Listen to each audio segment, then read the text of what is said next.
Hello students, myself C Saloni Jain.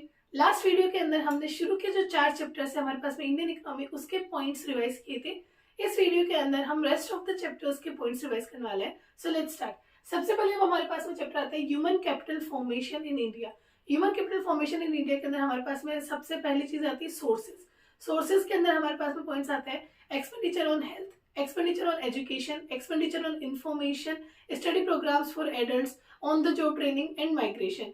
ये हमारे पास में 6 पॉइंट्स आते हैं। फिर हमारे पास में आता है कि जो ह्यूमन कैपिटल फॉर्मेशन है उसका क्या सिग्निफिकेंस है, क्या इंपॉर्टेंस है रिगार्डिंग इकोनॉमिक ग्रोथ। तो इसमें हमारे पास में 3 पॉइंट्स आते हैं।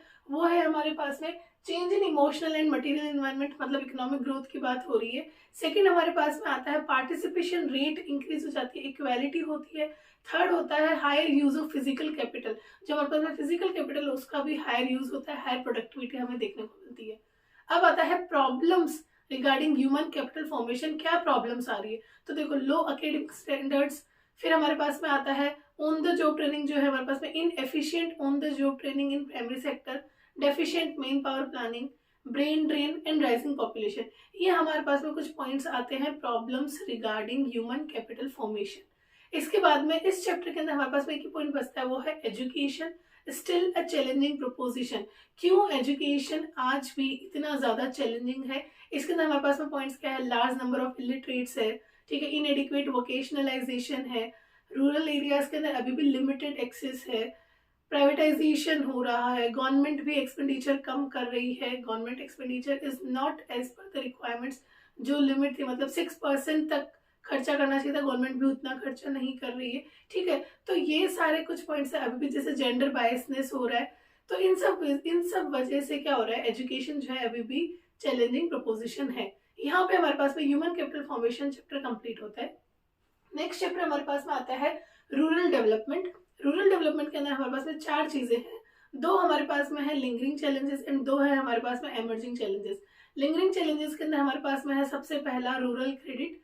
रूरल क्रेडिट के अंदर हमारे पास में 3 तरह की रूरल क्रेडिट रिक्वायरमेंट होती है, short term, medium term and long term, ठीक है। अब हमारे पास में 2 सोर्सेज होते हैं, institutional and non institutional sources. Non institutional sources के अंदर हमारे पास में आता है ट्रेडर्स, मनी लेंडर्स, लैंडलॉर्ड्स, ये सब हमारे पास में आते हैं। एंड इंस्टीट्यूशनल सोर्सेज के अंदर हमारे पास में आता है commercial banks, government, cooperative credit societies, regional rural banks, ये नाबार्ड, ये सब हमारे पास में आता है इंस्टीट्यूशनल सोर्सेज के अंदर, ठीक है। अब इसके अंदर एक चीज आती है, वो है कि यहाँ पे अभी भी क्यों ये जो रूरल क्रेडिट है उसके अंदर इतनी प्रॉब्लम क्यों आ रही है, क्यों इंस्टीट्यूशनल सोर्सेज पे लोग अभी भी इतना रिलाई नहीं कर रहे हैं। तो देखो इंस्टीट्यूशनल सोर्सेज है तो कोलेटरल सिक्योरिटी की रिक्वायरमेंट तो अभी भी होनी चाहिए, ठीक है, मतलब बैंक्स को कोलेटरल सिक्योरिटी चाहिए। पॉलिटिकल पॉपुलिज्म में जो पॉलिटिकल पार्टीज होती है वो पुअर पीपल को यूज करती है अगेंस्ट द एलाइट्स। एंड थर्ड हमारे पास में आता है कि रूरल एरियाज के अंदर अभी भी लोग सेविंग्स को उतना प्रेफर नहीं करते, तो अगर सेविंग्स वो करेंगे नहीं तो फिर जो बैंकिंग है, जो बैंक्स है वो क्रेडिट क्रिएट कैसे करेगी, ठीक है। तो ये कुछ इश्यूज आते हैं। इसके चलते क्या होता है ना, अभी भी जो वहाँ पे जो लोग हैं वो इंस्टीट्यूशनल सोर्सेज की जगह नॉन इंस्टीट्यूशनल सोर्सेज पे ज्यादा रिलाई करते हैं, मतलब वो उसकी तरफ उनके पास कोई ऑप्शन नहीं होता है, उन्हें नॉन इंस्टीट्यूशनल सोर्सेज की तरफ जाना ही होता है, ठीक है। सेकंड हमारे पास में आता है रूरल मार्केटिंग। मार्केटिंग के अंदर हमें पता है कि सिर्फ हम फाइनल सेलिंग की बात नहीं करते हैं, हार्वेस्ट के बाद में हार्वेस्ट से लेके सेलिंग तक का पूरा प्रोसेस ही रूरल मार्केटिंग के अंदर आता है। अब रूरल मार्केटिंग के अंदर हमारे पास में क्या प्रॉब्लम्स आ रही है, तो देखो यहाँ पे प्रॉब्लम क्या आते हैं, जैसे फार्मर्स है उनको डिस्ट्रेस सेल करना पड़ जाता है, ठीक है। सेकंड हमारे पास में आता है लैक ऑफ ट्रांसपोर्टेशन फैसिलिटीज। कई बार होता है उनके पास में ट्रांसपोर्टेशन फैसिलिटीज प्रॉपर नहीं होती है, lack of credit facilities, lack of storage facilities, वो कहाँ पे स्टोर करे, ये भी उनके साथ में प्रॉब्लम आती है। प्रेजेंस ऑफ मिडिलमैन, मिडिलमैन की वजह से भी बहुत ज्यादा एक्सप्लॉइटेशन यहाँ पे होता है। उनको इनएडिक्वेट मार्केट इन्फॉर्मेशन, उनको पूरी इन्फॉर्मेशन ही नहीं पता है, ठीक है। And lack of standard weights and measures, और कई बार क्या होता है ना, वेट करने में मतलब उसका किसी चीज का वे करने में भी वो क्या करते हैं, एक्सप्लॉइट हो जाते हैं, ठीक है। तो ये कुछ प्रॉब्लम्स हमारे पास में आती है एग्रीकल्चर मार्केटिंग के अंदर। अब इसके लिए गवर्नमेंट ने क्या मेजर्स किए, तो देखो गवर्नमेंट ने रेगुलेटेड मार्केट्स बना दी, जैसे मंडी वगैरह बना दी है, प्रॉपर उन्होंने मतलब प्रॉपर प्रोविजन बना दिए, इंफ्रास्ट्रक्चर का रोड्स वगैरह डेवलप कर दिए, ठीक है, स्टोरेज हाउसेज बना दिए हैं, credit facilities bank government provide कर रही है, वेयर हाउसिंग फैसिलिटीज हो गया है हमारे पास में।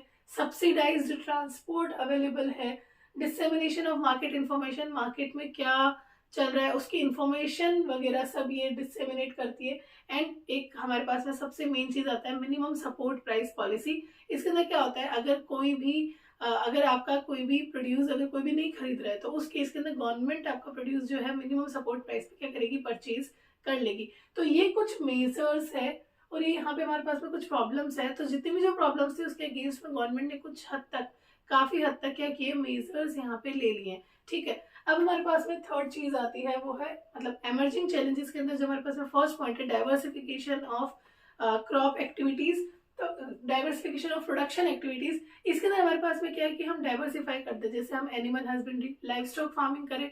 लाइव स्टॉक फार्मिंग करने में क्या दिक्कत आती है, कई बार क्या होता है जो लाइव स्टॉक है उसके लिए प्रॉपर वेटरनरी डॉक्टर्स अवेलेबल नहीं होते हैं, प्रॉपर टाइम पे वैक्सीनेशन नहीं होती है, उनका प्रॉपर केयर नहीं हो पाती, उस वजह से बहुत ज्यादा प्रॉब्लम्स यहाँ पे आती है। सेकेंड हमारे पास में आता है फिशरीज। तो फिशरीज के अंदर भी क्या हो रहा है, गवर्नमेंट को आगे होकर कुछ नई टेक्नोलॉजी लेके आनी चाहिए। यहाँ पे भी अभी क्रेडिट फैसिलिटीज के अंदर बहुत ज्यादा प्रॉब्लम आती है, एम्प्लॉयमेंट के अंदर यहाँ पे बहुत ज्यादा प्रॉब्लम आती है। ठीक है, थर्ड हमारे पास में आता है हॉर्टिकल्चर, जिसके अंदर क्या है हमारे पास में फ्रूट्स एंड वेजिटेबल्स के प्रोडक्शन की यहाँ पे हम बात करते हैं। अब लास्ट हमारे पास में आता है ऑर्गेनिक फार्मिंग। तो देखो ऑर्गेनिक फार्मिंग है, ऑर्गेनिक फार्मिंग के कुछ बेनिफिट्स भी है एंड कुछ यहाँ पे लिमिटेशंस भी है। तो बेनिफिट्स में हमारे पास में क्या है, ये जो है डिस्कार्ड करता है use of non renewable resources. पहली चीज तो नॉन रिन्यूएबल रिसोर्सेज मतलब जो रिन्यू नहीं हो सकते, जैसे जो भी केमिकल फर्टिलाइजर्स वगैरह होते हैं वो किससे बनते हैं, वो पेट्रोल से बनते हैं। ठीक है, तो ये क्या करता है, डिस्कार्ड करता है use of non renewable resources. Second हमारे पास में आता है कि इन्वायरमेंट फ्रेंडली है। ठीक है, सस्टेन करता है, सॉइल फर्टिलिटी को मेंटेन करके चलता है, सस्टेन करता है। फिर हमारे पास में आता है कि tasty and healthier food provide करता है एंड ये इतना ज्यादा कॉस्टली भी नहीं होता है। ठीक है, तो आराम से इसको अफोर्ड कर सकते हैं क्योंकि इसमें कैटल मैन्योर ही तो चाहिए होता है। अब इसके अंदर कुछ लिमिटेशंस आ रहे हैं। लिमिटेशंस के अंदर क्या आ रही है, जो भी फार्मर्स है जो ऑलरेडी कन्वेंशनल फार्मिंग कर रहे हैं, जो ऑलरेडी केमिकल फर्टिलाइजर्स का यूज कर रहे हैं, अब उनको अगर बोले कि ऑर्गेनिक फार्मिंग करनी तो उनको बहुत ज्यादा वो क्या हो रहे हैं, बहुत ज्यादा रेजिस्टेंट हो रहे हैं। सेकेंड चीज, इसके अंदर प्रोडक्शन भी उतना ज्यादा नहीं होगा, लो प्रोडक्टिविटी यहाँ पे वापस देखने को मिलेगी। थर्ड चीज यहाँ पे क्या हो रही है हमारे पास में कि जिस तरह का भी कैटल मेन्योर होगा उस पर डिपेंड करता है कि ऑर्गेनिक फार्मिंग कितनी अच्छी होगी। मतलब जिस कंट्री के अंदर बहुत अच्छा लाइव स्टॉक फार्मिंग है वहां पे ये जो ऑर्गेनिक फार्मिंग है वो पॉसिबल है। ठीक है, ये बहुत ज्यादा लेबर इंटेंसिव है और इसीलिए सिर्फ रूरल एरियाज के अंदर ही पॉसिबल है, क्योंकि रूरल एरियाज के अंदर अबंडेंस मतलब काफी अच्छी मात्रा में आपके पास में लेबर अवेलेबल हो जाता है।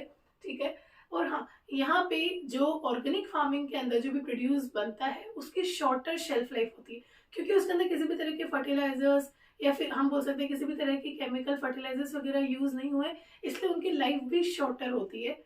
यहाँ पे एक और चीज आती है, वो ये आती है कि जो भी प्रोडक्शन करते हैं मतलब हमारे पास में लिमिटेड प्रोडक्ट्स ही रह जाएंगे, क्योंकि क्या होता है अगर हम केमिकल फर्टिलाइजर्स का यूज करते हैं तो फिर उसके अंदर डिपेंड नहीं करता है कि सीजन है या नहीं है, ऑफ सीजन भी हम किसी भी चीज का प्रोडक्शन कर सकते हैं फर्टिलाइजर्स की वजह से। ठीक है, लेकिन अगर हम organic farming, purely organic farming की तरफ शिफ्ट होते हैं तो हमारे पास में लिमिटेड प्रोडक्ट्स हो जाते हैं। ठीक है, ऑफ सीजन के अंदर हम उन सबको ग्रो नहीं कर सकते, जो भी अगर हमें ग्रो करना है वो पॉसिबल नहीं हो पाता है। तो ये सब कुछ पॉइंट्स आते हैं। इसके अलावा यहाँ पे है इनएडिक्वेट infrastructure and problem of marketing. Proper infrastructure भी अवेलेबल नहीं है और मार्केटिंग भी इसकी प्रॉपर नहीं हो रखी है। ठीक है, तो ये हमारे पास में क्या आ गया, कुछ लिमिटेशंस आ गई है, ऑर्गेनिक फार्मिंग के कुछ बेनिफिट्स एंड उसके लिमिटेशंस। ठीक है, अब यहाँ पे ये हमारे पास में जो रूरल डेवलपमेंट है वो चैप्टर भी कंप्लीट होता है। नेक्स्ट चैप्टर हमारे पास में आता है एम्प्लॉयमेंट। एम्प्लॉयमेंट के अंदर हमारे पास में जो पॉइंट्स आते हैं वो सिर्फ एक ही जगह पॉइंट्स आते हैं, वो है हमारे पास में कोजेस ऑफ अनएम्प्लॉयमेंट, की अनएम्प्लॉयमेंट किस वजह से हो रहा है। तो उसके लिए हमारे पास में है स्लो इकोनॉमिक ग्रोथ। ठीक है, इकोनॉमिक ग्रोथ हमारी बहुत ज्यादा स्लो है, बहुत ज्यादा स्पीड से पॉपुलेशन राइज हो रही है, राइजिंग पॉपुलेशन। ठीक है, थर्ड हमारे पास में आता है कि एग्रीकल्चर जो है वो अभी भी क्या है, सीजनल ऑक्यूपेशन है, अभी भी हमारे पास में प्रॉपर इरिगेशन फैसिलिटीज नहीं है, जॉइंट फैमिली सिस्टम है, डिके ऑफ कॉटेज इंडस्ट्रीज जो है हमारे पास में, स्मॉल एंड कॉटेज इंडस्ट्रीज, उनका क्या हो रहा है, वो डीके हो रही है, धीरे धीरे वो भी खत्म हो रही है। जॉबलेस ग्रोथ क्रिएट हो रही है, मतलब कि मॉडर्नाइजेशन जो हो रहा है उसके चलते ग्रोथ तो हो रही है लेकिन जॉबलेस ग्रोथ वगैरह क्रिएट हो रही है। तो ये हमारे पास में कुछ रीजन है, कुछ कोजेज है अनएम्प्लॉयमेंट होने के। ठीक है, बस ये एक ही जगह पे हमारे पास में पॉइंट आते हैं। इसके बाद में जो हमारे पास में चैप्टर है वो है सस्टेनेबल डेवलपमेंट का, इन्वायरमेंट एंड सस्टेनेबल डेवलपमेंट। इसके अंदर देखो हमारे पास में सबसे पहले आता है इंपॉर्टेंस ऑफ इन्वायरमेंट, मतलब इन्वायरमेंट हमें क्या प्रोवाइड करता है। तो देखो इन्वायरमेंट प्रोवाइड्स लाइफ, जो भी हमारे पास में जो लाइफ है वो भी इन्वायरमेंट से है। हमारी जो क्वालिटी ऑफ लाइफ है उसको एनहांस करता है, हमें रिसोर्सेज प्रोवाइड करता है कि हम प्रोडक्शन कर सके, एसिमुलेट करता है वेस्ट को। ठीक है, इसके बाद में हमारे पास में आता है इन्वायरमेंटल क्राइसिस। इन्वायरमेंटल क्राइसिस के अंदर हमारे पास में दो चीजें हैं, केयरिंग कैपेसिटी इन्वायरमेंट की खत्म हो रही है और दूसरा है एब्जॉर्प्टिव कैपेसिटी खत्म हो रही है। जहां पे ये दोनों ही डिक्रीज हो रही है वो क्या हो गया, हमारे पास में इन्वायरमेंटल क्राइसिस आ गया। ठीक है, अब अगर हम बात करें कि ये इन्वायरमेंटल क्राइसिस जो है इसके कोजेज क्या है, तो देखो कोजेज के अंदर क्या आ जाएगा, पॉपुलेशन ग्रोथ हो रही है, बहुत ज्यादा राइजिंग पॉपुलेशन, पोवर्टी की वजह से, अर्बनाइजेशन हो रहा है उसकी वजह से भी क्या हो रहा है, डिफोरेस्टेशन हो रहा है। ठीक है, इसके अलावा जो व्हीकल्स जो भी पॉल्यूशन एमिट करते हैं, उसके अलावा इंडस्ट्रीज जो भी पॉल्यूशन एमिट करती है, मतलब एयर पॉल्यूशन जो इंडस्ट्रीज करती है, use of chemical fertilisers, pesticides, insecticides, इसकी वजह से भी पॉल्यूशन होता है। ठीक है, डिसरिगार्ड ऑफ सिविक नॉर्म्स, हम लोग बहुत ज्यादा नॉइज पोल्यूशन करते हैं। तो ये सारी चीजें हैं जिसकी वजह से क्या हो रहा है, एनवायरनमेंट हमारा क्राइसिस में जा रहा है। ठीक है, अब इसके बाद में हमारे पास में आता है कि और क्या क्या मेजर कंसर्न्स है एनवायरनमेंट को लेके। तो इसके अंदर हमारे पास में पॉइंट आता है डिग्रेडेशन ऑफ लैंड। जो हमारा जो लैंड है वो क्या हो रहा है, काफी ज्यादा डिग्रेड हो रहा है, मतलब सोइल की फर्टिलिटी जो है वो खत्म हो रही है। अब ये जो डिग्रेडेशन ऑफ लैंड है ये किस वजह से हो रहा है, देखो एक्सेसिव ग्रेजिंग की वजह से। उसकी वजह से क्या हो रहा है, वेजिटेशन का लॉस हो रहा है। Excessive grazing leads to loss of vegetation. ठीक है, इसके बाद में हमारे पास में आता है सोइल इरोजन हो रहा है due to trees falling, trees के गिरने की वजह से भी सोइल इरोजन हो रहा है। डिफोरेस्टेशन की वजह से भी हमारे पास में डिग्रेडेशन हो रहा है। इसके अलावा शिफ्टिंग कल्टीवेशन, कई बार क्या होता है अगर कोई भी लैंड है वो अपनी फर्टिलिटी खत्म कर देती है तो उसको हम अबंडन कर देते हैं। ठीक है, तो शिफ्टिंग कल्टीवेशन के अंदर भी क्या होता है, काफी बार यहाँ पे हमारे पास में डिग्रेडेशन ऑफ लैंड देखने को मिलता है। इसके बाद में आता है फॉरेस्ट फायर्स। फॉरेस्ट फायर्स के अलावा हमारे पास में पॉइंट आता है इनएडिक्वेट सोइल कंजर्वेशन मेजर्स। सोइल को किस तरीके से कंजर्व करना होता है उसके लिए भी अगर हमने इनएडिक्वेट मेजर्स किए होंगे तो हमारे पास में जो सोइल है वो क्या हो जाएगी, इरोजन होने लग जाएगा। इसके बाद में है इम्प्रॉपर क्रॉप रोटेशन। अगर हमने क्रॉप रोटेशन भी ढंग से नहीं किया, मतलब क्रॉप रोटेशन भी ऐसे ही नहीं करते, उसके अंदर भी हमें प्रॉपर नॉलेज होनी चाहिए कि किस क्रॉप के बाद में हमें कौन सी क्रॉप ग्रो करनी चाहिए ताकि जो सोइल है वो अपनी फर्टिलिटी को रीगेन भी कर सके। अगर हमने इम्प्रॉपर क्रॉप रोटेशन किया तो यहाँ पे उस वजह से भी हमारी जो सोइल है वो इफेक्ट हो सकती है। Indiscriminate use of pesticides, chemical fertilisers, insecticides, अगर हम बहुत ज्यादा ये सब यूज करेंगे उसकी वजह से भी हमारी सोइल की हेल्थ खराब हो जाएगी। Excessive extraction of ground water, ground water का हम बहुत ज्यादा एक्सेस यूज कर रहे हैं, एक्सेस एक्सट्रैक्ट कर रहे हैं, उस केस के अंदर भी हमारे पास में डिग्रेडेशन ऑफ लैंड हो सकता है। Improper planning and management of irrigation facilities, और अगर हमारे पास में प्रॉपर प्लानिंग नहीं है इरिगेशन फैसिलिटीज की तो भी हमारी जो सॉइल है उसकी हेल्थ इम्पेयर हो सकती है। तो ये हमारे पास में आ गया डिग्रेडेशन ऑफ लैंड। सेकेंड हमारे पास में मेजर कंसर्न्स के अंदर आता है एयर पोल्यूशन। एयर पोल्यूशन किस वजह से हो सकता है, इंडस्ट्रीज की वजह से हो सकता है एंड व्हीकल्स की वजह से हो सकता है। ठीक है, इसके बाद में हमारे पास में आता है वाटर पोल्यूशन।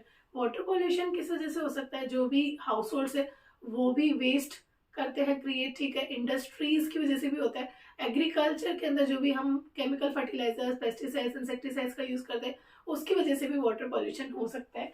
इसके अलावा मेजर कंसर्न्स में हमारे पास में बचता है लॉस ऑफ बायोडाइवर्सिटी, मतलब फ्लोरा फोना का लॉस हमें देखने को मिल रहा है। And solid waste management, solid waste को भी हम किस तरीके से उसका मैनेजमेंट करें, किस तरीके से करें, क्योंकि जो एनवायरनमेंट है उसका एब्जॉर्प्टिव कैपेसिटी तो काफी ज्यादा इम्पेयर हो चुका है। ठीक है, ये हमारे पास में आते हैं मेजर कंसर्न्स। इसके बाद में हमारे पास में बचता है सस्टेनेबल डेवलपमेंट। सस्टेनेबल डेवलपमेंट हम किस तरीके से कर सकते हैं, उसकी क्या स्ट्रेटेजीज है, तो इसके अंदर हमारे पास में पॉइंट्स आता है कि हम क्या करें, use of non conventional sources, LPG गोबर गैस का यूज करें, हम सीएनजी का यूज करें, विंड पावर। ठीक है, इसके बाद में सोलर पावर जो फोटोवोल्टिक सेल्स होते हैं उसकी वजह से हम क्या कर सकते हैं, इलेक्ट्रिसिटी जनरेट कर सकते हैं। मिनी हाइडल प्लांट्स का यूज अगर हम करते हैं, इसके अलावा bio compost, bio paste, traditional practices को भी अगर हम अभी भी वापस से उसका यूज करें तो हम क्या कर सकते हैं, सस्टेनेबल तरीके से डेवलपमेंट कर सकते हैं। ये हमारे पास में कुछ पॉइंट्स थे इन्वायरमेंट एंड सस्टेनेबल डेवलपमेंट वाले चैप्टर से। लास्ट चैप्टर हमारे पास में बचता है comparative development experience of India and it's neighbours. इसके अंदर ऐसे कुछ पॉइंट्स नहीं है, बस हमें याद रखना चाहिए कि इंडिया का इंडिपेंडेंस हुआ था 1947 का, पाकिस्तान का भी 1947 में, चाइना का हुआ था 1949 के अंदर। 5 ईयर प्लान जो है इंडिया में 1951 में शुरू हुआ था, 1953 के अंदर चाइना में, पाकिस्तान में 1956 के अंदर। न्यू इकोनॉमिक पॉलिसी जो है इंडिया के अंदर 1991 के अंदर, चाइना के अंदर 1978 और पाकिस्तान के अंदर 1988 के अंदर शुरू हुआ था। ठीक है, और जो पाथ स्ट्रेटेजी थी चाइना की, पाथ स्ट्रेटेजी के अंदर हमारे पास में दो पीरियड के अंदर, दो फेजेस के अंदर डिवाइडेड है, pre 1978 period and post 1978 period. Pre 1978 period के अंदर हमारे पास में आता है ग्रेट लीप फॉरवर्ड 1958 के अंदर, ग्रेट प्रोलिटेरियन कल्चरल रिवॉल्यूशन 1965 के अंदर जो माओ जेडोंग ने दिया था। ठीक है, तो ये सब हमारे पास में यहाँ पे आता है। पोस्ट 1978 उन्होंने क्या किया था, कम्यून्स को हटा दिया था, वापस से इंडिविजुअली उनको लैंड प्रोवाइड कर दी थी, एफडीआई को इन्वाइट कर दिया था, प्राइवेट जो इंडस्ट्रियलिस्ट है उनको परमिट कर दिया था, ड्यूअल प्राइसिंग स्ट्रेटेजी लेके आ गए थे, एंड यहाँ पे वन चाइल्ड पॉलिसी उन्होंने अडॉप्ट किया था, स्पेशल इकोनॉमिक जोन्स डिक्लेयर कर दिए थे। ये सारे पॉइंट्स हमारे पास में यहाँ पे आते हैं। And reasons for slow down की बात करें तो चाइना के अंदर क्यों स्लो डाउन देखने को मिला, तो चाइना के अंदर हमें इसलिए देखने को मिला क्योंकि जो भी क्या बोलते हैं यूरोपियन कंट्रीज, उन्होंने डिमांड कम कर दी, लोग सेविंग्स करने लग गए, एफडीआई जो थी वो वापस से वहां से इन्वेस्टमेंट्स अपने विड्रॉ करने लगी, लोग बाहर जाके इन्वेस्ट करने लग गए, चाइना के जो लोग थे वो भी बाहर जाके काम करने लग गए। ठीक है, तो इसके चलते क्या हो गया, धीरे धीरे हमारे पास में जो चाइना की जो ग्रोथ है वो पहले बीच में क्या हुआ था 1980 से लेके 1990 तक इनकी जो ग्रोथ थी वो 2 डिजिट ग्रोथ थी, अराउंड 10.3% जीडीपी में ग्रोथ देखने को मिली थी। इसके बाद में ये वापस से 6.3 6.7 तक यहाँ पे हमें देखने को मिली। ठीक है, एंड पाकिस्तान के अंदर स्लो डाउन के रीजंस क्या है, क्योंकि पाकिस्तान के अंदर क्या है, पॉलिटिकल इंस्टेबिलिटी है, यहाँ पे जो भी एक्सपेंडिचर होता है वो क्या होता है डिफेंस के ऊपर ज्यादा यूज हो जाता है, इसके चलते यहाँ पे पाकिस्तान के अंदर भी स्लो डाउन हुई है। ठीक है, यहाँ पे हमारे पास में इंडियन इकोनॉमी के सारे चैप्टर्स के जो पॉइंट्स है उसका रिवीजन हो गया। नेक्स्ट वीडियो के अंदर जितनी भी जो डेट्स वगैरह है, ठीक है, जो भी हमारे पास पूरी इंडियन इकोनॉमी के अंदर जो भी डेट्स है, जो भी डेटा आपको याद रखना है, उन सबका एक समराइज्ड वीडियो आपको मिलेगा। And so get ready for that and all the best for your preparations. And I hope आपकी सबकी प्रिपरेशन बहुत अच्छी चल रही होगी। यहाँ पे पैनिक करने की जरूरत नहीं है, आप आराम से अभी भी पढ़ाई कर सकते हैं एंड अभी भी इनफ टाइम है, आप यूट्यूब की हेल्प लीजिए एंड अच्छे से पढ़ाई कीजिए। That's it for today. अगर आपको मेरा वीडियो अच्छा लगा तो please like share and subscribe.